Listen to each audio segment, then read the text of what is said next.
Leftover lasagna. Leftover lasagna. Lasagna? No way. It's a type of sandwich. Some kind of gross pasta. Leftover lasagna is a podcast hosted by my Nitin church Sundar and Tony Uncle. Leftover lasagna.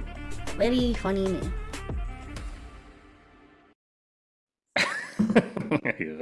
Okay, sir. Meter running. Let's go. Nitin, say hi. This is now a trend. Hey, Tony. How are you doing? Hi. Hi, Nitin. No, I How don't. are you? We've only recorded 5 podcasts in the last 7 days, so I absolutely did not expect to run into you Is on a Zoom this, call today. We are putting the pity in serendipity. Is that what you were saying?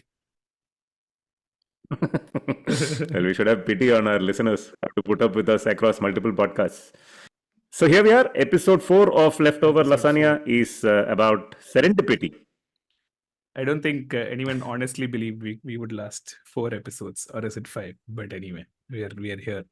All of it is actually thanks to serendipity, in fact, which is so. Nitin, I think over the last couple of episodes, we hit a reasonably good template where we each bring 3 things that we don't tell each other, but also fell into a mold of getting to be sort of uncles who complain about everything. So today we are breaking that mold. No? We're talking about happy things like serendipity.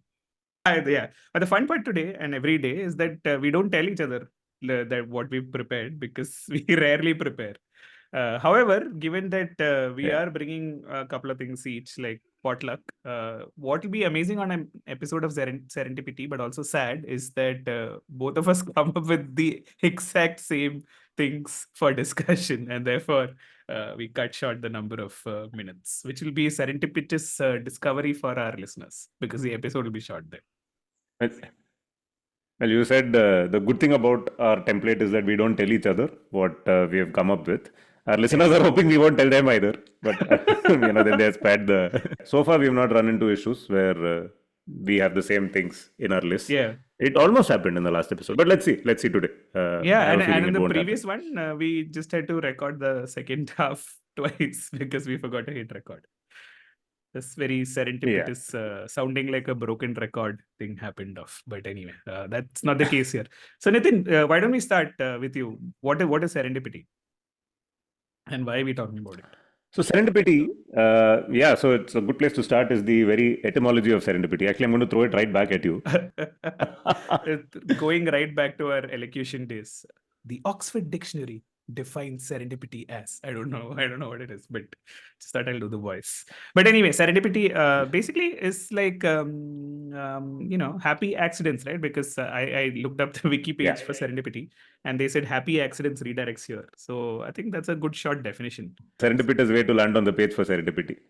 People who search for happy accidents are sent in this direction. But what do you think is the story? How did the word come to get its name? But I mean, because this itself, by the way, there's a reason why I'm asking you. Yeah. Basically, the word serendipity comes from serendi, which is the older word for Sri Lanka, right? So when we got into B school first, I think first 1 week we were like finding our troops and stuff like that, generally mingling around. And for some reason, we started playing dumb charades, right? And this is a bunch of people who met for the first time. And one of the movies you usually give in dumb charades is Serendipity because it's also the name of a movie. But if you can't split it, it is a very difficult one to act out. So it came to me and I was like, I will show Sri Lanka because in my mind, it is obvious that Sri Lanka is serendi when you have to guess serendipity, right? XFI team had no clue. And then they're like, hey, fool. Like, so it was the exact opposite of serendipity when I had to act out serendipity. So I guess you were going for serendip unless you were going for something else. No, I was going for Serendip, but to double click into Serendip itself, which of course was the olden name for Sri Lanka. How do you think Sri Lanka got the name Serendip? Oh, okay. I don't know. How did they get the name Ceylon? Just different people calling different things. So by the way, until today, for some reason, I tend to mix up stories in my head. So we all know that Columbus discovered America by accident. For some reason, I thought somebody discovered Sri Lanka by accident. And that's how Sri Lanka got its name Serendipity, because got the name Serendip. Because serendipitously landed on that island. But that's not the actual story, right? So this is from, of course, I think we're going to liberally lift from the Wikipedia page today. Obviously. So the first noted use of the word serendipity was by Horace Walpole in 1754. Walpole explained an unexpected discovery he made about a lost painting and which was a reference from a Persian fairy tale. And the name of that fairy tale was The Three Princes of Serendip. Yeah. Yeah, and and this actually was an Arab story. It was a Persian story, right? And Serendip was just happened to be the Persian name for Sri Lanka. And I didn't know that. So I serendipitously today discovered that the etymology for Sri Lanka getting the name Serendip was not what I thought it was. So that was my first serendipitous story for the day. Yeah. No, wow, day. Exactly. Oh, you're doing all the light lifting today. Amazing. Oh, no. That's what I was going for. That's why I asked you. Yeah, because I always thought that was the etymology. I thought somebody accidentally discovered so this you beautiful island. serendipitously discovered the etymology of the word serendip. Oh, beautiful. Okay. Yeah, nice. You know how, Beautiful. how there is this thing called karaoke PowerPoint karaoke, which No idea what that is. so PowerPoint karaoke, I'm sure both of us have inadvertently done in B school, which is basically where they give you a set of slides you've never seen before, and you have to present it to a bunch of people as if you made the PPT yourself. And I can see you would be really good because you basically read out the definition of serendipity And created then content out of it. Yeah, and you couched it as a brilliant serendipitous moment in itself. Amazing. You've just leveled it up. Beautiful. That's why I'm awesome. Yeah. Just to round up on that, I think it's called Serendip because it is the way they say Simhala Dweep or something. Dweep essentially means island, and Simhala, I don't know how it became Seren, but yeah. It didn't. So Serendip actually comes from Chera Dweepa. So Chera, of course, from our part of the world. Exactly. Chera was, a seafaring kingdom. I think they were across both Tamil Nadu and Kerala. And they went over to Sri Lanka, and they were sort of the ruling tribe in Sri Lanka. So Chera Dweepa is what Serendip is. Oh, that's so how it got its name. Yeah. Chera Dweep would be the exact opposite of Simhala Dweep because I'm guessing they were speaking Tamil. I guess. I'm guessing these names came at different times, right? So, and which is why Sri Lanka has a lot of interesting names, right? So Ceylon was also an interesting name. So Serendip was the name given by Arab traders. So when Arab traders actually showed up in Sri Lanka, I guess the Cheras were in power. So they called it Sarandib, right? Which is derived from the Sanskrit Simhala Dweepa apparently. So yeah, I don't know. Then much later, it also turned into a Punjabi ink spinner. Sarandeep Singh, yes, absolutely. Who played 3 test matches for India and scored a 39 not out in saving a test match in Georgetown. Which was his 3rd and final test match. Had a long partnership with Rahul Dravid. Unfortunately, lost out on the Sardari spinner stakes to Harbhajan Singh. Yeah. Would you call that a serendipitous partnership, though, with Rahul Dravid? Well, serendipitous events are, things that have a happy outcome. So definitely not happy for Sarandeep because it heralded the end of his career. But since you mentioned Ceylon, right, which is the other name of Sri Lanka, the first and only person I think who I've heard using the name Ceylon was my dad. When India used to play Sri Lanka in cricket matches, he'll be like, we have a match with Ceylon today. I'm like, Ceylon, what is this Ceylon? I recently wasn't Radio Ceylon a very popular radio channel, I think? Yeah. Very popular as an out of the 3 that you could get. Yeah, the funny thing is, lots of people, even in Sri Lanka, actually don't know about this, or in India at least, don't know about the name Ceylon. But I think it's more popular in the south, thanks, of course, to Ceylon Parota. Ceylon Parota. Yeah. So can you explain for our listeners what a Ceylon Parota is? Oh, I actually don't know what a Ceylon Parota is. Can you at least... coin Parota? It could be. I mean, though typically a Ceylon Parota is square in shape, right? Firstly, since we have a lot of dear listeners from North India, we should first very clearly clarify that Parota and Paratha are 2 entirely different beasts. One of them is good and the other one is not. Figuring out which is left as an exercise to the listener. Parotas, of course, are made with maida, all-purpose flour.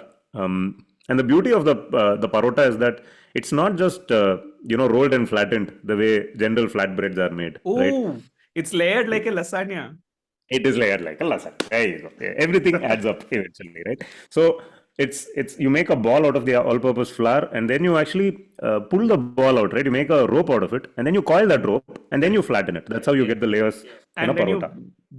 Yeah, exactly. Yeah. Before you do all of that, you first whip it all over the place so that you get a nice, indigestible, and also very tasty. Which is why it's never made at home, basically, right? Because you need industrial strength, manually to create it. Because you need. Need for need. You're right. Need for need. This should be the next. Need for need. Yeah. Except that the Ceylon parota is a fourth order derivative of something that has already been changed in shape so many times. Because as you just mentioned, you first need to knead the dough, then you need to roll it into a ball, then you need to draw it out into a rope, then you need to coil the rope, and then you need to flatten it. All of that gives you a parota. A Ceylon parota is when you do all that, and then you stuff meat, egg, and other things into this thing, and then fold it up, right? Which is why typically a Ceylon parota is square in shape. Right, it is cooked after it is made into a square. We should change our podcast name to Ceylon Parota now. Except speaking of bringing it back to serendipity, we literally made up the name for the show on the pilot, right? And viewers and listeners can actually go back to the pilot, which is episode nothing, and go back and view how we came up with it, right? It was completely by accident. And like last week, I just was telling you that leftover lasagna actually spells out LOL if you want to abbreviate it, which is literally what we're going for, hopefully. So there you go. The serendipitous discovery. So the first serendipitous thing that I wanted to bring to this show is life itself, right? Which feels very philosophical. But here's the thing, that the chances of life existing on this planet, in this entire universe at this point in time, apparently, as calculated by scientists, is the same as you throwing 36 dice and all of them showing up the number 6, right? Or any number, the same number, right? Which means it is crazy odds of, such a thing happening. I mean, needless to say, the rest of the things that led to us being born and then you and I, finding each other and starting the show, etc. But it's amazing to think about it, right? It's like suddenly things that make you go nuts. Because I don't know if you've done this, whenever someone goes to a casino for the first time, inevitably you do at some point, maybe just post B school and you have some money or something, and you're like, oh, we will game this system and we'll go play roulette. And how would you do it? You go progressive and you say, I'll bet on red or black, and then I'll double the money, and then obviously within 3-4 times I will end up successful, except you go bust. But you still don't realize how crazy it is that imagine throwing a dice 36 times back to back and it all ending up as 6, right? You would end up with all the money in the world, basically. But this is the infinite monkeys theorem, right? Because it seems like a very improbable event if you throw 36 dice and you get 36 sixes in your first attempt. But if you have done it, I don't know, 7 billion times or whatever that number is, 36. No, you can't try. That's why I said theoretically. If you theoretically had practically you can't manufacture so many dice. Yeah, it's infinite. It is infinite monkeys. It is infinite monkeys. Yeah. So I'm saying, saying this is the point. My point is anomaly, but it is not impossible. Obviously, it's not impossible. That's why I'm not even saying it's impossible, right? It is actually, as there is a principal agent problem at play over here. Or rather an observer versus the experimentee problem at play. Assume that there's someone who's holding all the strings and conducting this experiment, right? They have all those millions of outcomes in front of them. They are not surprised to see that in one of those outcomes, this is happening right now. While on all the other outcomes, it's not. Whereas we, as participants in that one successful outcome, feel that, we are the chosen ones. We are not the chosen ones. We just happen to be... I'm not saying we're the chosen ones. It's a very different thing from... I'm saying it is a very extremely improbable event that has happened. And it is. It is serendipitous, that's all. Yeah, it is a happy accident. All of life, forget us, but just all of life is a serendipitous accident. But I will tell you more things, right? I just wanted to layer this serendipitous event to other serendipitous things that have happened, which have led to me being here, right? One of the other things was the fact that Saint Thomas, who was an apostle of Jesus, actually landed up in, Socotra, which is like a very remote island of Yemen, and also in Kerala, right? Or so tradition says, and established like 7.5 churches, as it is called. So technically, both Judaism, Christianity, everything reached, India and specifically Kerala way before it reached Europe, right? And it is something that people don't understand when you speak of, something as crazy as that happening. Not only did this happen in like some 1st century AD, right? Practically AD 52 as tradition holds, but it still exists in like 2024 years later, right? And if you look at, Kerala's population, I would assume more than 20% are Christians, right? Which is pretty significant considering how the rest of the country is. So that is what Is it the highest the most concentrated population of Christians in India, or does Goa or some other state have more? Goa might be, but that's But it's a too smaller state. smaller state, right? Yeah, I'm Yeah. not sure. Okay, let's look it up. Have you, by the way, Goa been to population St. very Thomas Mount? Have you been to St. Thomas Mount in Yeah. Chennai? Of Yeah, course, it's- yes. It's unbelievable, right? It's literally like it's like a time machine to be able to see some of those things. Thankfully, Yeah. still maintained extremely well. Yeah. From So- way so- into the past. Yeah, why I said it's remarkable is that obviously there were Jews in Kochi also, Kerala also, and most of them ended up going to Israel at some point in time, right? But these guys exist as yes, we are exist, which is Saint Thomas Christians from way back when. But also like Socotra, the other island he went to, at one point in time, I think in the 17th century or something, every woman in that island was just called Mary. Right, because they were all converted to Christianity, but now that island is fully Muslim again, even though it is a very remote one, right? So in that sense, it is pretty serendipitous that this particular community exists. And the other serendipitous event, which is actually really funny, that I want to talk to you about, was the start of the World War I, or the Great War, not Battle of Plassey, but Archbishop Francis Ferdinand. Archduke. Yeah. Archdude. Sorry, Archduke. Not dude, Yes. the Archduke. I know. I used to call him the Archdude, but yeah, Archduke. Yeah, but The do you know how he was assassinated? No, I don't know. Was he made to listen to 4 episodes of Leftover Lasagna? This would actually have been less funnier.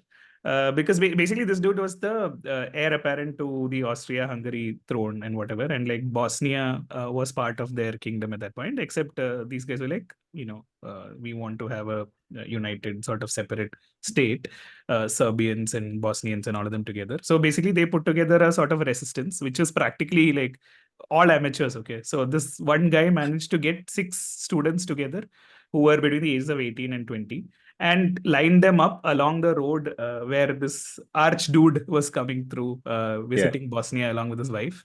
And all of them were given one bomb, one pistol, and one cyanide pill. Okay. And they were lined up along the street. The idea was, whatever shot you get, you take, right? The first 2 guys just didn't bother, right? They just let Archduke pass by. Okay. And I'm guessing that the cyanide pill was not given for the murder. It was given as a post. Correct. Yeah, you kill the guy and you kill yourself, right? Basically. Yeah. So okay. So the first 2 guys didn't act. I missed the gunshot. Maybe I can pelt him with cyanide pills and that might kill him. that would have been fun. So the first 2 guys don't act. The third guy is standing on top of a bridge. Okay, and as these guys pass by, he throws the grenade but forgets to pull the pin, or there is some particular timer that is there, which is like 10 seconds or whatever. It calmly bounces off the top of the car and goes behind and then blasts another car. Nobody dies, but 20 people are injured now. So this dude, he's like, he swallows the cyanide pill, and since he's on a bridge, he jumps into the river. Except the river has only 13 centimeters of water because it is a very dry summer. So he's broken his bones, and the cyanide pills that he's been given are expired, so he doesn't die. So he's not expired. Vomiting. Yeah, he doesn't expire either. He starts vomiting. So wait, he starts vomiting because the pills have expired and they're spoiled, or because it just made him like sick. Old cyanide doesn't kill but gives you like indigestion or something. What doesn't kill you makes you vomit. Vomit. Yeah, so what doesn't kill you makes you stranger, and people notice the stranger in the middle of the shallow river who is vomiting. They almost beat him to an inch of his life. And then everyone's like, okay, mischief managed now. Obviously, there is no one to kill you and all that. So he goes and calmly gives the speech. Then they follow the rest of the plan. And there are 3 other assassins, obviously, right? The first 2, everyone flees except this guy who's caught. Except one assassin is like, I came here, I might as well, have a beer and a sandwich, and he's chilling in one shop, just sitting there. And these guys go and give the speech, and then they're supposed to come back to another different thing, except the Archduke is like, I'll go see the people who were injured in the bomb blast. And then they're coming back, and this guy's driver obviously doesn't know the way and misses the cavalcade. Okay. So he takes a wrong turn. And wait. Now I'm confused. Sorry to interrupt. Who gave the speech? The Archduke gave the speech. Archduke, yeah. Oh, he gave a speech. Okay. That was Now, the intent okay, so of the whole visit. it was during the speech was the attempt to murder was to happen during the speech, which didn't happen. No. After While the he speech, was the on the way Archduke. to the speech, right? And that Understood. is when the whole attempt happened. Some people got injured, and then he's like, now next So, I have a engagement is question. somewhere else. Why didn't the last two guys make an attempt? The first two missed. The No, third by one then jumped everyone into. was on the lookout, no, saying that Was- the security has been breached and Or because randomly one so- grenade bounced off the car and all of that. Correct. Okay. And 20 people were injured. Okay. So, got it. Okay. Then Except what happens? This one guy is chilling in the sandwich shop. So this guy, they are taking a turn, and Archduke's driver is not a local, so he misses the turn. He takes another wrong turn. By the time the other cavalcade catches up and asks him to reverse, but this is 14, whatever, and car doesn't have a reverse gear. So this guy has to get out and physically push the car. And the place where he stops is right in front of the sandwich shop where this guy has finished his sandwich and beer, and he's coming out. He's holding a pistol and he's like, "Oh, these guys!" Wow. And he shoots them, and that starts World War One. My goodness, my mind is blown. This, by the way, is not a. It's not a serendipitous event. Yeah. It's the opposite of a serendipitous event, It's and there is a name for serendipitous that. the guy. Yeah. Oh, there's a name for it. I saw it Is earlier. it Just give me a moment. Yitib Neres? No, it's not. Although you can try to pronounce that. It's called zemblanity. Yeah, that's why I remember it, or rather don't remember it. What I remember it is as a very Mallu word. Zemblanity. Yeah. It's like, Yeah. So like Z-E-M. exemplified. Yeah. Exemplified. So, zemblanity, William Boyd coined the term zemblanity in the late 20th century to mean the opposite of serendipity, making unhappy, unlucky, and unexpected discoveries occurring by design. The derivation is speculative, but believed to be from Nova Zembla, a barren archipelago once the site of Russian nuclear testing. Oh, So, there you go. nice. But, yes, it has all led to this moment. So, we should be eternally grateful and perennially thankful for having got our just desserts, which is thankfully not a cyanide pill that has expired. So, I wanted to talk about a couple of the famous inventions that were serendipity. Obviously. Correct. Which is your favorite of the lot? I once there is amongst my 10 or 15 reels of TIL, one is there, which is the origin of Viagra, right? Which was originally intended to be a pill for hypertension or cardio something, right? Basically to ease the flow of blood into the heart and stop angina or whatever. And they took the test, and all the focus group was there. And all of them basically said they were all lying down on their stomach for some reason. And the nurse asked them, why? And they're like, slightly embarrassed because we've got an erection. And so then they pivoted that whole discovery into creating what is called Viagra. So yeah, I think that that one is my favorite. Yeah. Do you know that LSD was also discovered accidentally? Imagine the guy who invented LSD, he was, I think it accidentally ingested it through his skin or something and then had a out-of-body experience. And yeah. But even before that, you know how the poster child microwave... for scientific discoveries is obviously penicillin, right? Alexander Fleming and penicillin, which was completely accidentally discovered when... So he had these incubation chambers inside which he was putting the bacteria to observe, how medicine sort of act on them. He was going on a 2-week vacation, and there was this one batch of bacteria which he did not actually put inside the incubator. He accidentally left it outside. And because he left it outside, the fungus, the penicillin fungus, which is a mold basically, was also able to thrive in that environment. The same mold would not have actually grown if he had put it inside the incubator. And when he comes back after 2 weeks, he sees that the bacteria in that, in that contaminated vial has all been destroyed because it is in the presence of penicillin. And that's how antibiotics exist, which also is a reason why we are here, because if not, that's a great story. The other one that I really like is the invention of the microwave oven. Do you know how that happened? No, tell me. Also entirely by serendipity. In 1945 was invented by this person called Percy Spencer, right? Now, this guy, he was doing some experiment with microwaves, right? And not necessarily trying to figure out what they would be up to. And he had a pocket of candy he had a packet of chocolate in his pocket. That's a mouthful. A packet of chocolate in your pocket started making just like this sentence. Percy Spencer.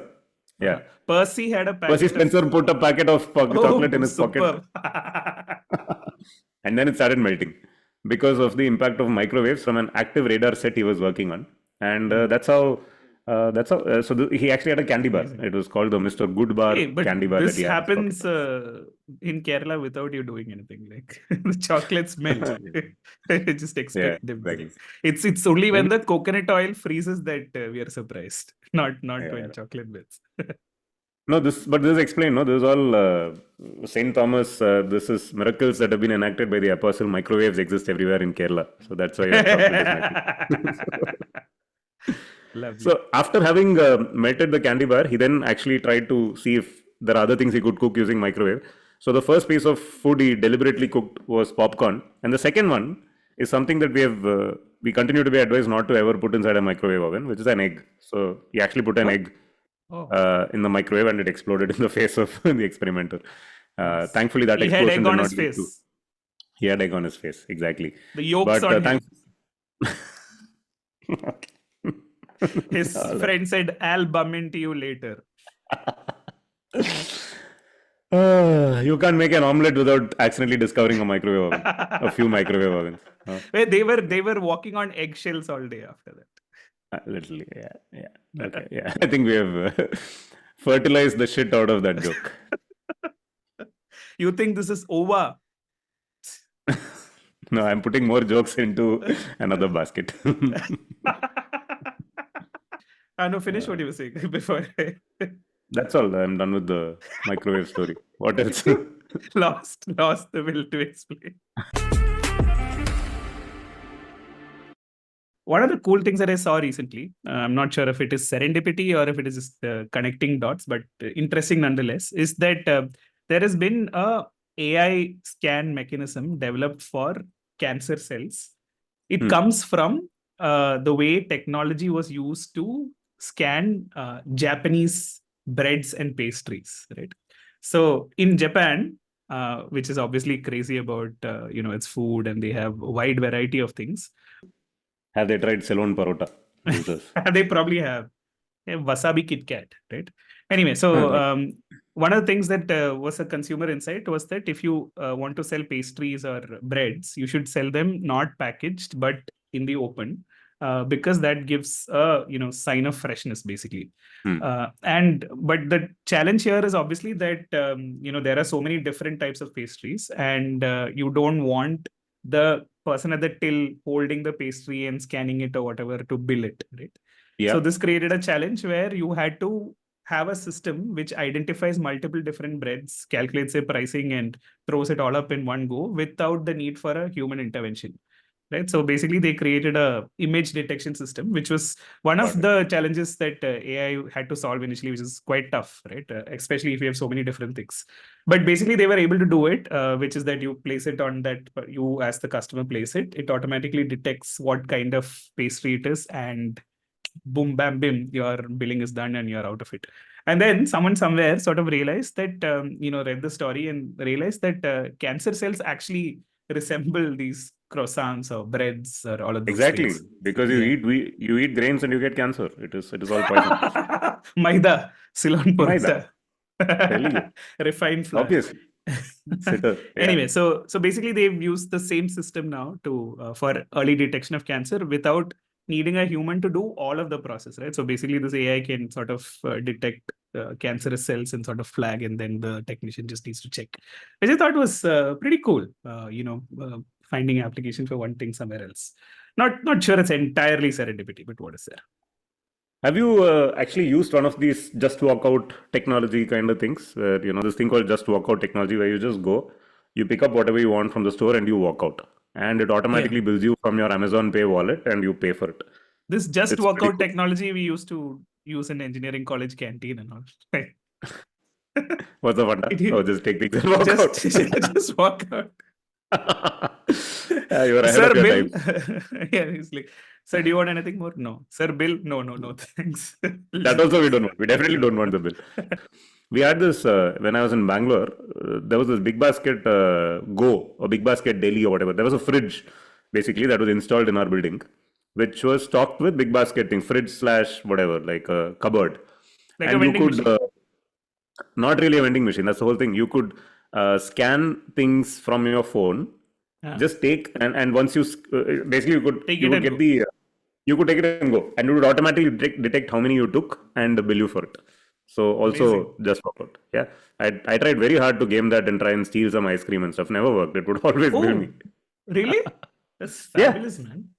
Because I would say I want one ice cream, but I'd open the fridge and take out two just to see what would happen. It You would were bill me trying for to two. put all your ice creams in one big basket. Yeah. And it melted like chocolate in my pocket. Chocolate packet in Percy Spencer's pocket. Yeah. Percy Spencer's pocket. Yeah. Yeah. What is the next So, thing you had? I've You're clearly Googling whinged now. No. I've Go already to Google and copy-pasted. click I am feeling lucky, which is actually like Which is basically serendipity. Yeah. No, I've already copy pasted the entire Wikipedia page, so I'm good to go. Um, I need to sort of bring this back to engineering college again. So we used to have this policy called direct admission for students abroad, right? And which was basically that they would pay like 20 times higher fees than us. But these are kids growing up in Dubai, etc., who can just come and like only criterion at that time was you had to get at least 60% in 12th or something like that. So Yeah. inevitably they were set up a failure, and they started using chits and all of that, right? Basically to use in exams. But by the fifth or sixth sem, they couldn't even be bothered to make chits. They would just Yeah. micro scan the entire textbook and Yeah. then stuff it into their pockets, which is literally what you've done. You've copy pasted the entire Wikipedia article. And so to sort of help them out, they have one chit in the front pocket, which is called an index chit, which sort of tells you where to hunt for the other chits. Yeah. Yeah. So that was interesting. Anyway. Yeah, except there is actually no reason to copy paste the entire Wikipedia page. There Yeah, is no I don't know index. why you did. Not a microfilm either, right? So I've only extracted select bits of the page. Anyway, so this is an interesting one. It's about an insect or a fly or something called the lacewing. Okay, a new species of lacewing. Oh yeah, Flickr. Which was detected on Flickr, right? It's supposed to be it's native to Malaysia or something, but it was discovered accidentally by this scientist. When he was on Google or something on Flickr, he saw random images of this insect, and then realized that basically discovered the new insect. And this then became the interesting part is this discovery became a huge sort of endorsement for personalization algorithms, because this person was shown images of insects because of his interest in insects or his qualification as an interest or as an insect researcher or whatever. It's not an image that would have been shown to him otherwise, and it's not an image that would have been shown to anybody else otherwise, right? Because the image stream was tailored to his requirement, which I found quite interesting. Amazing. So another sort of related thing that you would probably not have heard of, which blew my mind, I'm hoping you wouldn't have heard of it, otherwise all of this is stupid, is that in 2016 there were 3 new crab species discovered in the Western Ghats, right? The first one is called Gatiana atropurpurea. Second one is called Gatiana splendida. And the third one is called Gubernatoriana thackeray. Now, do you know why I'm saying this? The third one is Gubernatoriana thackeray. All 3 were actually discovered by Tejas Thackeray, who was basically Uddhav Thackeray's son, who was basically a wildlife person. And all 3 were discovered by him. And the third one is actually named after Uddhav Thackeray's son, Tejas Thackeray. Gubernatoriana thackeray. But why gubernatorial? Is he like some governor or something? Governor, yeah, maybe, yeah, probably. The Priory of Sion. Oh. I know, thank you. My lady from Malad. He's a boy, but right? that's amazing, no? I didn't think. Yeah. So the connect is from Cancer to crab, which is also cancer. Oh, okay. Not to be confused with Scorpio, which is not a crab, basically. Not a crab. So similar crustaceans. Interesting. Oh, so you're connecting and all. Huh? I'll also connect. What is that? So, see, when we started, I told you about my mistaken idea about the etymology of serendip. Sri Yeah. Lanka's name. And I assumed it was because it was serendipitously discovered, which it was not. What is the place that would have had a more fitting name if it were called Serendip? It would be America, because America was actually discovered by serendipity. Except, much like me, Columbus was looking to find India, and he had all his calculations and everything. He was sure that he had to travel some 4,000 miles or something from Italy, where he started from, to reach Asia, broadly Japan. He was hoping to find India. He landed in Bahamas, and he called it India. And in fact, he continued to believe it was India, despite there being overwhelming evidence for many years afterwards that he had actually not landed in India and the place he had landed in was America. But this is the interesting part, which again I very serendipitously discovered today, that Columbus discovered America. Right, the day that he actually set sight on the Bahamas first, he called the island San Salvador, which by the way means Holy Savior. It was the first piece of land that he noticed and where they set foot first. The day when he did this was the year was 1492, and the day was the 12th of October, which happens to be my birthday. Oh, wow. I didn't know you were that old, dude.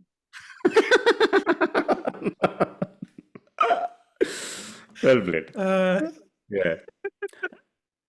What is so? When is your birthday, by the way? 23rd April.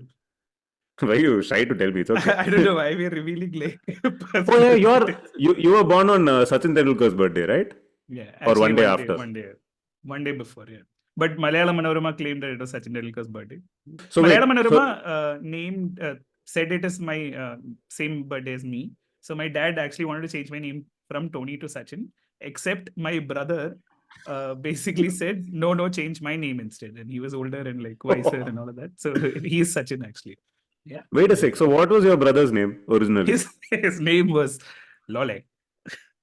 What? Lolly, L-O-L-Y. Lolek. Lolek is the Lolek. Polish diminutive name for Karol Wojtyła, who was popularly known as Pope John Paul II, who became Pope back then, right? He was very charismatic Pope and all of that. So my dad put severe funda, except everyone sort of made fun of poor Lolek back in the day. So he's known as Sachin since 4th standard. Serendipitously for him. He was renamed on the day you were born, which was not when I was born. Day. This is when I was like maybe 4 or 5 or something that Manorama reported this. When Sachin was in prime form, no? Like 91, 92 types. Correct. Yeah, that makes sense. So you were already Tony by then, and you continue to remain Tony. Yeah. But also Lolek didn't like his name basically. So he was looking for a switch. So he pushed for Sachin randomly. But there was no need to go with Sachin for him. What they should have done was find out what Malayalam Manorama wrongly reported as a celebrity birthday on his birthday. That is what they should have done. But they went with Sachin and you stuck with Tony. So there is a one-day discrepancy between you and Sachin Tendulkar, which is very fitting because Tendulkar is a good one-day cricketer. So think about it. Wow, were you working towards that, or did that just serendipitously come up? Serendipitously came up. Yeah. Okay, Who are the people who are actually? What are the other famous things that have happened on your birthday other than your birth? John Oliver was born on my birthday. Okay. And that will make me Andy Zaltzman. So yeah, thank you. Yes. Okay. William Shakespeare was born on my birthday. It's also World Book Day. Yeah. All of these things. What about yours? 12th October, other than not too many actually making a mistake. I remember the athlete Marion Jones was born on October 12th, which I was very proud about until she was banned for doping. So after that, I don't state that. I don't think there are too many other celebrities that it's just me basically. Yeah. On that day. But Columbus discovered America and called it India. So both of us have naming related jokes that are related to our actual birthdays, plus or minus one day or one country. Yeah. One test batch. Still, West Indies also a proud one-day nation. Anyway. There you go. One-day champions. But last thing that I wanted to sort of talk about was how the early internet, not necessarily early internet, at least early Web 2.0 was so much fun and so full of discovery, right? Forget the Google I'm feeling lucky button. There used to be this thing called Stumble Upon, where you could just Yeah. like stumble upon so many new things, and like it was brilliant. And also like the web was not fully around digital advertising, right? Which meant they created a space for lots of communities and discovery of friendships. In fact, our own group and everyone in it is a product of Orkut times, and Chuck and me happening to meet on Orkut, right? Which has led to the serendipitous cascade of several thousand WhatsApp groups, which we can't keep count of now, and at least 10 different podcasts, right? So, Yeah. I call it the Rolodex of rubbish, as your the Rolodex of rubbish. Exactly. No, but so my whole thing was how the web back then was so beautiful because it was game towards serendipity or designed towards serendipity and discovery. It was. Right now, the algorithms are, sort of tailor-made such that A, there is a filter bubble, B, you don't discover anything new except an ad or something meaningful, right? So I feel like And you don't we're even losing want out to. on- We don't even want to discover Correct. anything new anymore, right? Like we Yeah. just want we want our filter bubbles to get fortified. Yeah. So to- And I mean, forget the intent part of things, right? Like even if you think about how you'd just walk into a library and probably pick up a book and check it out and maybe read or not read. And then Yeah. you went on to something like a Google search or whatever, and you still had options to choose from at least. Now we've moved on to the era of Chat GPT, where there is like a one answer to your question, right? There is literally Yeah. almost no discovery, no serendipity. I feel like that is something that is deeply missing in the internet of today. Now imagine when we were kids, if we were told that by the time we were in our 30s, we would have these subscriptions to basically, an endless supply of a video library, right? Which is what a Netflix is. You could go and watch any movie you want, clicking a couple of buttons and pretty much at negligible cost. My mind would have been blown if somebody had told me this when I was a school kid. Because I saw this thing on Twitter recently, right? Like children these days don't know what it was to watch a movie on television, and you're holding your pee waiting for the advertisement break to come. And then you go out and then, somebody tells you it's starting and then you run back. Yeah, but Yeah. starting And- now, and and you some- literally stumble over Yeah. the Exactly, the couch. Yeah. And did you see the reply to that tweet? Why wouldn't you just pause it? Like, wow. Oh yeah. But we now live in this world where this is possible, and we are actually the culprits. We are not in as much awe and wonder Absolutely. as we should be, right? We're just taking it for granted because you can't blame the next generation. They've grown up in this world. We, on the other hand, have seen the old world and the new world. And we're like, yeah, what's the big deal? 36 dice were rolled. Big deal. It happens. Yeah. No, I feel like there was a definite point where serendipity peaked, right? And now it's gone down again. Even in terms of friendships, right? Possibly in our previous generation or the one before that, your friendships were all just proximity based, right? So you were born in a particular place, you went to a particular school, those are the friends that you have. Then you went to university somewhere, then those are the friends you have. Then you work and live in a place, those are the friends you have, right? But the internet basically allowed us to create friendships with anyone, anywhere. Yeah. And there was a lot of serendipity to it, except Yeah. I don't think that happens anymore, right? I'm not very sure, but we keep talking about early Twitter and, stuff like that. I think that's gone away as well. So that is. I think Twitter was the end of serendipity. I think it was the last big high, and it's been downhill since then. Or are we just growing old and like the younger ones are actually doing more adventurous things? I don't know. Roblox, apparently, which is also scary, but anyway. If you don't have any roadblocks, then there can be no serendipity. Roadblocks. So, Nitin, how would someone discover leftover lasagna given that there is no room for serendipity anymore on the internet? Yeah, since there is no room for serendipity, please don't wait for serendipity to strike. Please copy paste the link.tree / the leftover lasagna and send it to your friends to find this lasagna podcast with an E. Yeah. with an E. Yeah. This is where we will add the text below, blinking text, whatnot. And the biggest takeaway for me today from this talk on serendipity was two of the biggest discoveries / inventions that happened serendipitously. One was, of course, Alexander Fleming discovering penicillin. Right. And Christopher Columbus inventing or discovering America. Yeah. Both happened when they were on vacation, right? Oh. So if there's one takeaway from all of this is that please take more vacations, guys. It helps the world, helps humanity, and hopefully you will discover something new.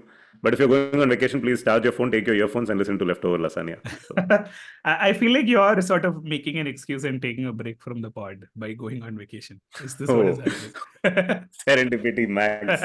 Indeed. Yes. Now the show shall Yeah. continue. The show shall go on. But yeah, amazing.